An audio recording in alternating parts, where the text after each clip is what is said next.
Hey, what's going on, guys, and welcome back to episode number 29 of the Jersey to Vegas podcast. It is me, solamente, and by myself on this one. Well, not by myself. I got Abuela here, so I'm able to do it inside the bedroom setup, and Phoenix and Sage are there as well. So I'm not solamente, but I am solamente on today's podcast. Today we're going to talk about a couple things. I'm sorry. One of those things is letting go. Right, and did I talk about it on here a little bit? No, I didn't. I gave up stand-up comedy.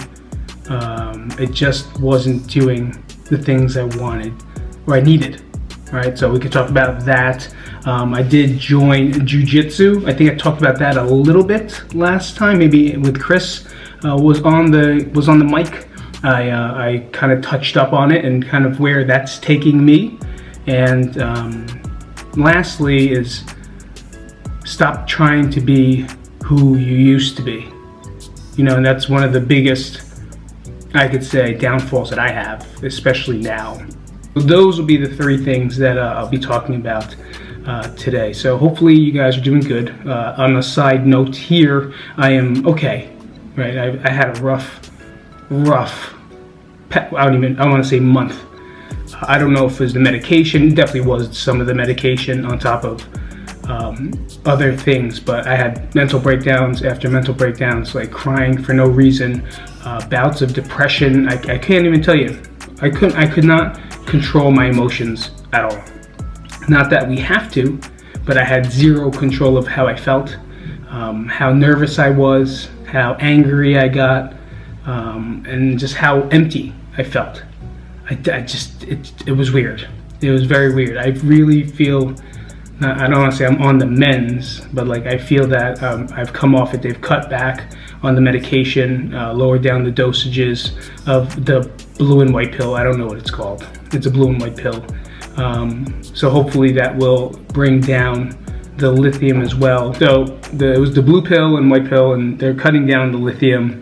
And I asked them, I said, hey, am I ever going to get off this shit? Like, is there going to be a time that I could just not take all this medication? And she said, yes. So that was like a saving grace for me. Because if you know me, guys, like I try to be healthy. You know, I want to be healthy.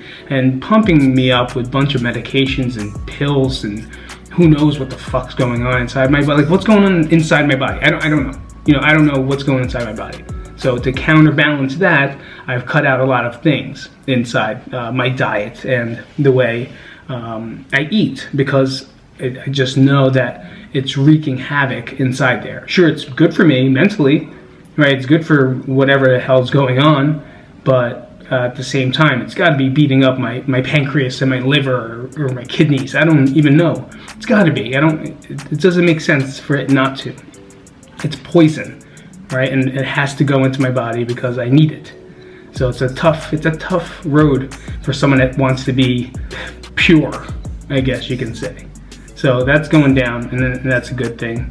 But yeah, I just couldn't control it, and now I feel better. I feel like I have my head on straight. I'm less anxious. Still get bouts of anxiety, but I have CBD for that. Here they have dispensaries, and it's all legal, so it's great. And I got pure CBD. Just to help me with my anxiety, and it has been helping a lot. Like the CBD at its highest form, I think it's like 1,000 milligrams. It could be 1,500 milligrams. I don't remember. I think it's 1,500 milligrams. It's really good. It's really calms me down when I start to get, and I feel it. You know when you start to feel like you're thinking way too much, and then like your chest gets cold, and then the back of your head gets cold. That's how I know. And those are called my spidey senses, right? I know, like anxieties. Beep, beep, beep, beep, beep, beep, beep, beep, beep. It's my spidey senses going off, which means something's gonna happen, you know. So it's kind of what it feels like when doing that. This is a little update for us. Christmas to you guys. I'm sorry, Merry Christmas, Happy New Year is coming up. Hopefully you guys had a great Christmas. It was nice. Christmas here. It was not the same. Okay, it was nice. It was not the same at all. But we made it whatever we can, and we enjoyed every moment that we did. And it was all about the kids. And when we successfully got the kids the presents and the expressions on their faces and the excitement inside their voices, then that was Christmas to me. That was Christmas for me here. Because then after that, I just kind of, I don't even know, I think we worked out. So they went out and worked out. It was just like another day, and it was good to just to be with each other. And I guess that's what it is. But it's different because it's also sunny and 65. So it's a little different than it was in Jersey, where it was probably snowing or I heard it was raining in Jersey and cloudy. So 65 or 60 and sunny, it's pretty awkward to feel that on Christmas. And probably even more so when like February comes. I want to see how cold it gets here. I don't even know. But the leaves do fall. It gets decently cold in the morning. Like I had to put my jacket on. So I had that on, and it helped. It helped a lot. I'm wheezing today. So Christmas was nice, and New Year's is going to be New Year's. I never liked New Year's ever, but we do know what New Year's brings. I'm definitely going to talk about that. Is the New Year's resolution, right? New Year's resolution is what brings people together. It makes everyone get ready for something. But for me, I always say New Year's evolution, and for me, I don't think I've evolved at all. I think I've been broken down, and now it's time for me to evolve, right? I've been broken down to the lowest point I can ever probably imagine being, and now it's time for me to rise back up and to evolve as a person. But by doing that, you have to stop being who it was you used to be, right? And I say this all the time because I always say, man, like when I'm working out or doing something, I always think of who I used to be. And like, oh man, I used to be 160 and now I get back to 160 and I'll be that person that did this and did that. And then I used to be a gym owner, and then I wanted to make sure I get a gym because then I used to be like this, I used to be like that. It causes nothing but chaos inside your brain. It caused nothing but chaos inside my brain. That image of who I used to be. I used to be a bodybuilder. I used to be a fat kid. I used to be a whatever. Rather than focusing on what you can be. We always focus on what we used to be. No, fuck that person. It's over. You're gone. Who can you be? Does it have to be a 165-pound person? Does it have to be 112 pounds? What about the person that you can be is way better than the person that you used to be? So I try to think about it that way. Like, who can I be? And that's when you start to visualize a little bit differently. You start to visualize a different person. The way they walk, the way they breathe, the way they carry themselves. Because if you think about the way you used to be, right? The best, everyone says the best version of yourself, but we all think the best version of ourselves was someone in the past. And I always think about someone that's 165, could move around, do this, work out, do Tough Mudders. That's the person I used to be. But I know I can be that person, but I don't want to be that person either. I can be 165, I can be 160. What does that follow? What kind of person am I going to be? So this year, I'm going to fucking forget everything from the past and just focus on what I can be. What can I become? And I don't think it has to be something that has a vision board goal on it. I think there just has to be structure. Things set into place, some type of steps. I'm going to work out XYZ amount of times in this month. I'm going to make sure I eat, whatever. I eat more vegetables, less meat, whatever makes you feel better. But that's like going back to, people do this too, they'll go back on a macro diet plan that used to work for them. It's not going to work. You have to reassess everything. So when you do develop or put your macros back into place, you have to have a different formula. Just doing the same numbers isn't going to work, and even the same formula that you used to do is not going to work. You got to find out you're a little bit older, you're a little bit different. Your body's been through different stresses now. Your metabolism is way different. So you're not going to reach the same results that you want to based off a diet plan that you used to do. Sure, the methodology will work, but you got to start getting a little bit more precise in understanding of those numbers, the style of diet you're going to do, the one that's going to work best for you for longevity. There's something that you're going to stick to, something that you can adhere to. So just don't put numbers into your plate, pretty much, because it used to work for you.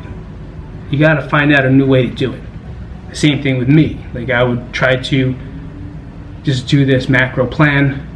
My numbers are pretty high, but I was way more active back then. And then now I'm not. And I ended up putting on weight because of the combination of medication, which these definitely make you gain weight. So all of them, it says, on top of the wrong calorie structure. I did it wrong. And I put on, I don't even know how many pounds. I'm strong. I feel strong. You know, I feel like my muscles are there, but I don't feel good.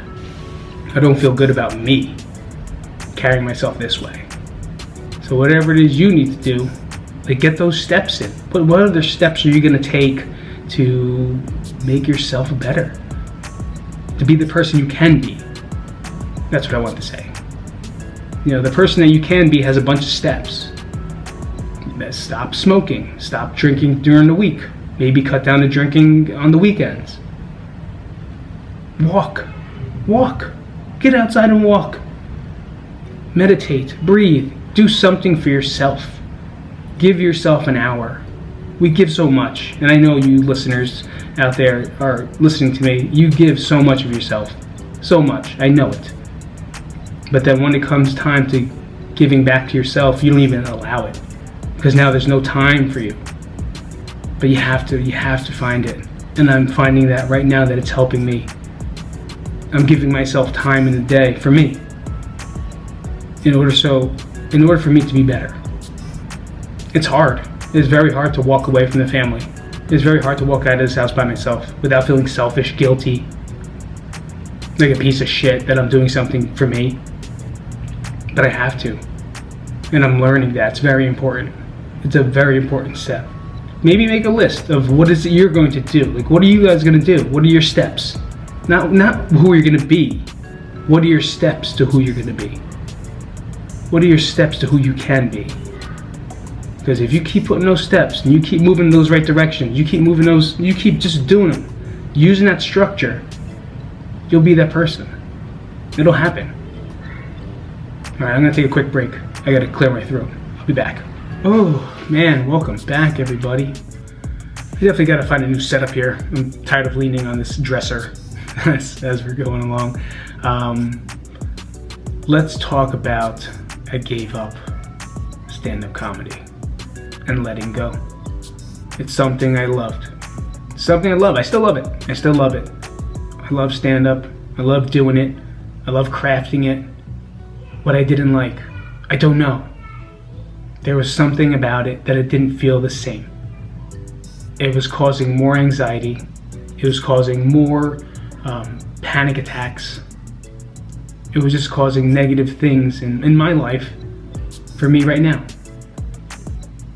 And for someone that's trying to change and someone that's trying to be better, I really thought that was going to help me. So I put in that work. I did the right things. I got the host. You know, that was the goal, was get a call back to get the host. And I did.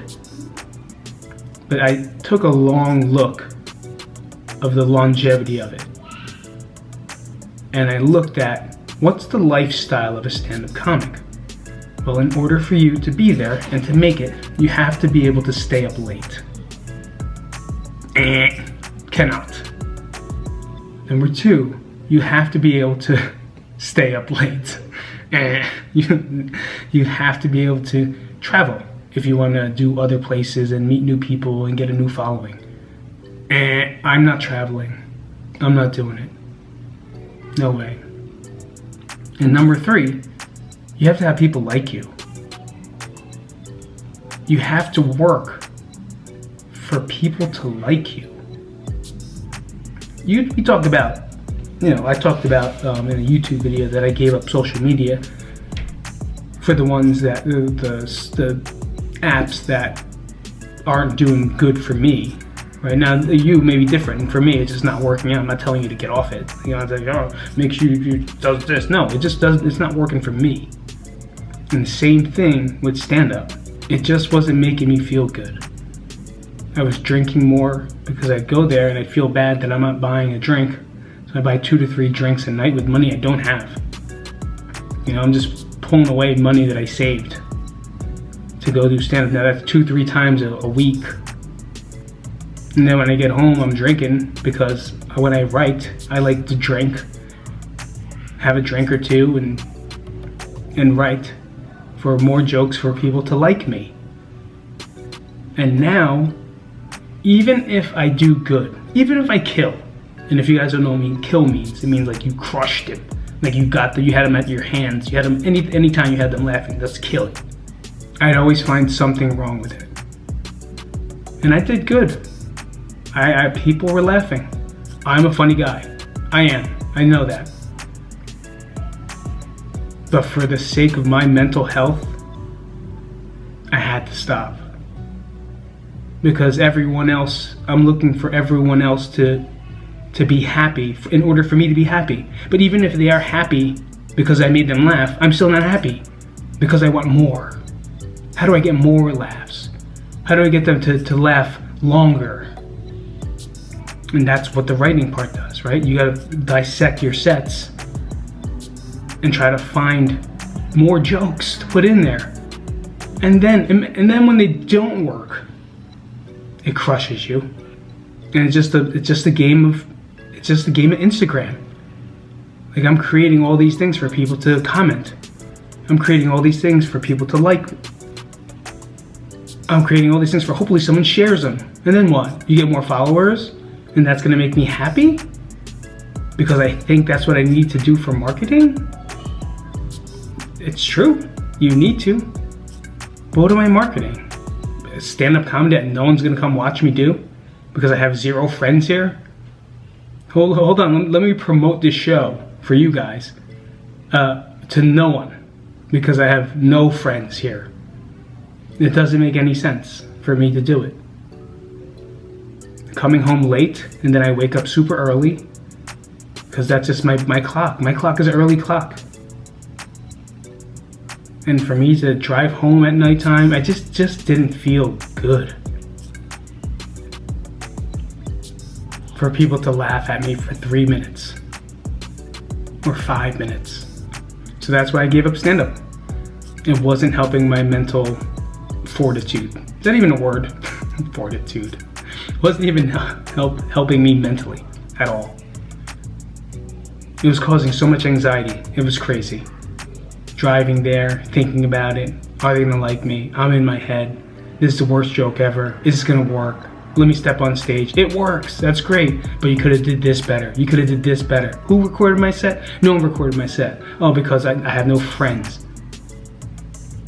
False. There's 2 guys that I'm friends with, and they've been on the podcast. Well, one's going to be on the podcast, Chris and then Brian. But they're doing their own thing. I'm not there to bother them, to hold my camera. I put it on a stand, and then I videotape it, or record it. Obviously not called videotapes anymore. I record it. But at the end of the day, it's not worth it to me. It just wasn't worth it. It wasn't worth it. I found no positive things out of it except for meeting a couple people. I met those couple guys, and it was great to meet them. And I will watch them for sure. I enjoy watching comedy. I enjoy watching the craft. I know I can do it. I know I can be successful in it. But I'm not down to drown. I'm not down to drown, because I'm gonna drown really fast, really hard. And that's that. Gotta let it go. Sometimes you gotta let go of things that feel not right, but you think it does. You think it's part of it. You think it's part of the plan. You think it's how it's supposed to be and how it's supposed to go, but it just doesn't match who it is you're trying to be. It doesn't match. There's something in your life that you know that you're doing it. Right? I'm doing this, I'm doing it. But for some reason, it just doesn't fucking feel good. It doesn't feel right in your spidey senses. It just doesn't feel right. You gotta let that shit go to create something new. And that's what I'm doing. And like I said, part 2 was jiu-jitsu. I've given up that craft to learn a new one. And I've taken jiu-jitsu classes at Bucktown, at Endgame, with my brother, at Crank. I've competed once and I've took first. Right, I'm just a white belt, still trying to learn. But doing this now, for some reason it's clicking. Those other times I did it and relied on just what I had for wrestling, like the talent I had from wrestling and just coaching and with some basic skill. This time around, it makes sense. Little things that I never thought about, little moves and positions that I never thought about. I remember them. I've never remembered any moves. I never remembered anything. I never retained is the word. Anything that I tried to do. But now for some reason it clicks. And that excites me. You know, and it's the first time in a fucking long time I got excited. That I'm excited to go to class. Like I'm excited, like I'm looking up gis and no-gi fucking surfboard shirts. What are they called? Rash guards. I've never looked up stuff like that. But it's exciting to me. And what I see now is when I roll with other people, I can see my talents from wrestling and what I've learned carry over to what they teach me here. And it's working, and I could get on top, and I could get on positions, and I could hit moves that I've never really tried before because I really didn't understand or never retained the technique. I went today, even if it was just Phoenix had camp. He's in camp this week, so I dropped him off, I came back. Even if it was for 45 minutes, I went in just to drill, did some skill work, and I asked him if I could leave because I have to pick up my son, and they let me go. Class usually about an hour and a half long. It's great to get beat up. In the time of, I'll tell you what, the time of when I was contemplating suicide, I was just going to Bucktown to get choked. That was it. I was going there to feel pain. Because that pain felt better than what was the pain that I had inside. High school kids, I let them take me down, I didn't care. Let them fucking throw in anything they wanted to do. Hopefully a choke, and I would roll over on purpose. Just so someone fucking choked me. And just leave it, and let them do it. With no tap. And then when I get close enough, then I'd let them tap. Triangles all day. Put myself in triangles all day long. Hang my head, leave my arm out. Triangle. Fucking squeeze that shit. Squeeze it till I pass out, please. Please, someone take my life. That was the point where I was at when I was doing it. So I really wasn't doing jiu-jitsu for the purpose of learning. I was doing it to help me cope with emotions.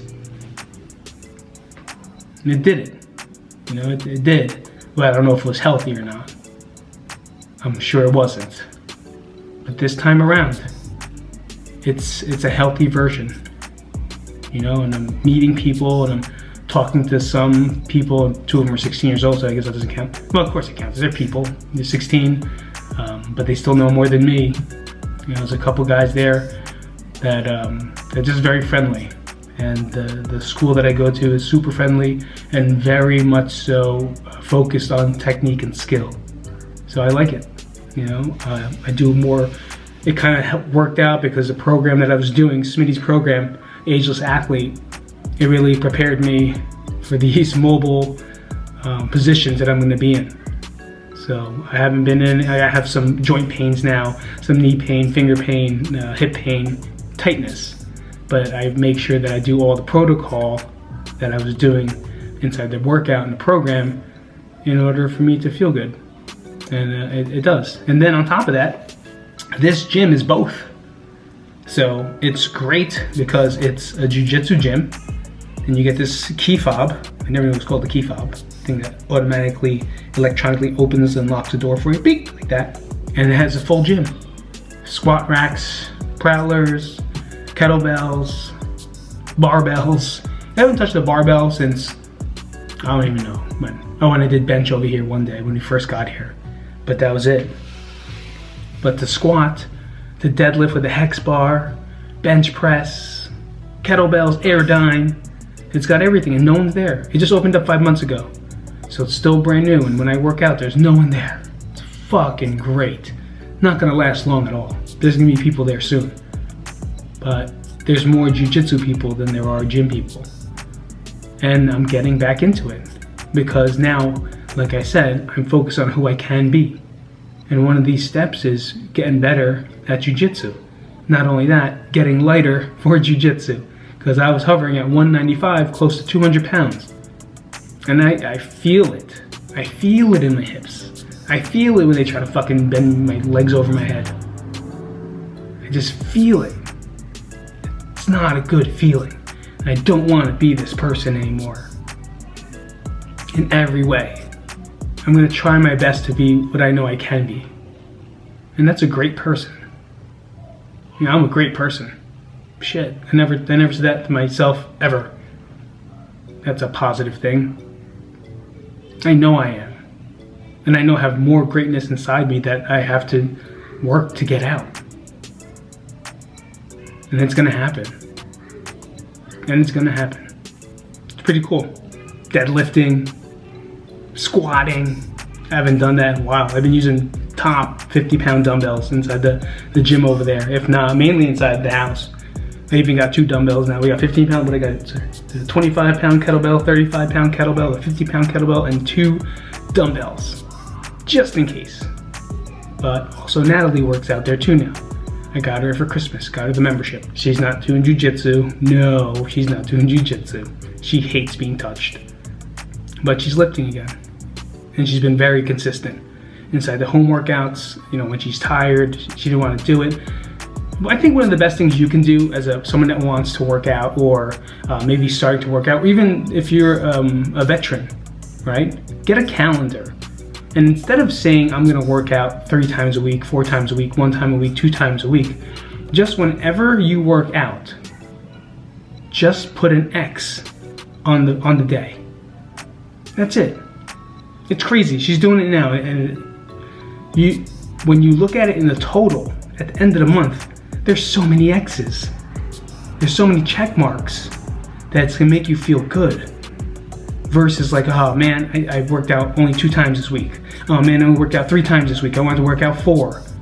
But sometimes you get a bad week. Sometimes that week is not gonna work out for you. But in the long run, in the long haul, in that whole month, you'll have like 4 checked off in the first week, 2 checked off in the second week because you had your fucking period. And then you have 4 more, 5 more, and then 4 more, 5 more, then 2. There's so many days that you worked out that month. So try it out. I think it's a great little tool for someone that's trying to work out and want to see the consistency and get some gratification out of it. Because if you just mark it week to week, you're just gonna think about the shit week you had that you only did 2 times. And that's it. And you're gonna overlook how many times you've been active at the gym, at home, doing something good for yourself on a calendar, because you're gonna overlook that because you're too busy focusing on the shitty 2 days that you went because you had your period. That kind of just made sense to me. I call it Shark Week, by the way, Shark Week. I feel like I'm losing my voice, actually. So like I said, right? Sometimes you gotta let go of things. There's something inside your life that's holding you down. Even though you think it's good for you. It might, maybe not. Maybe not you in particular, but maybe another person. Or maybe if you're listening to this and it does make sense to you, maybe it's you. Maybe it's that one thing that you're doing is really holding you back from being the person you can be. Let that shit go. Let it go. It's gonna hurt. It's gonna be a lot of thinking. It's gonna be a lot of what ifs. But if you know, if your fucking spidey senses say, this just doesn't feel right, it's not right. Listen to your fucking brain. Listen to it. It's telling you what's good for you. But we always fucking don't. We don't. Too stubborn to listen to our own fucking body. Just like we were injured, right? Oh, my hip hurts. Oh, my hip hurts. But I'll still deadlift. Oh, my hip hurts. Well, I'm gonna squat. Oh, my hip hurts. And then guess what? Bursitis, tendinitis, worse off, tears. Because you're too stubborn to just listen to your fucking body for a minute and do something good for it by taking a step back. Number 2, what else did I talk about? Let it go. Jiu-jitsu. Find something that you fucking like to do. Find something that means something to you. I couldn't find anything that meant anything to me for a year, maybe more. It used to be working out, and I always tried to work out. Even around here, I'd work out, because I wanted to be the person I used to be. But it just wasn't doing it. So I took a different approach. I did something different. Something that may help me, something that I just felt like I needed to do. And look what it did. It brought back fitness back into my life. Without me even trying, I got excited about it. And now I'm really excited to work out in between, because I want to be stronger and I want to be lighter in order to perform at the best that I can. Number 3, I don't know, what was the last one? I forgot. We talked about it though.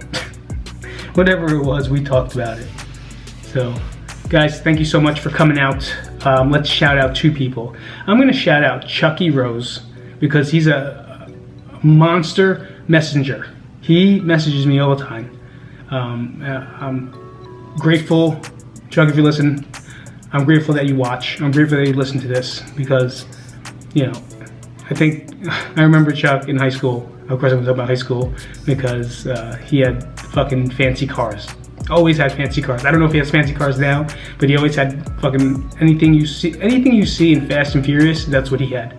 Him and Marinella. I remember they would zip around Nutley in their fucking cars, and just it would be like a car show when I saw them. So, but good dude, always working, always doing the right thing, and I want to thank you for doing that.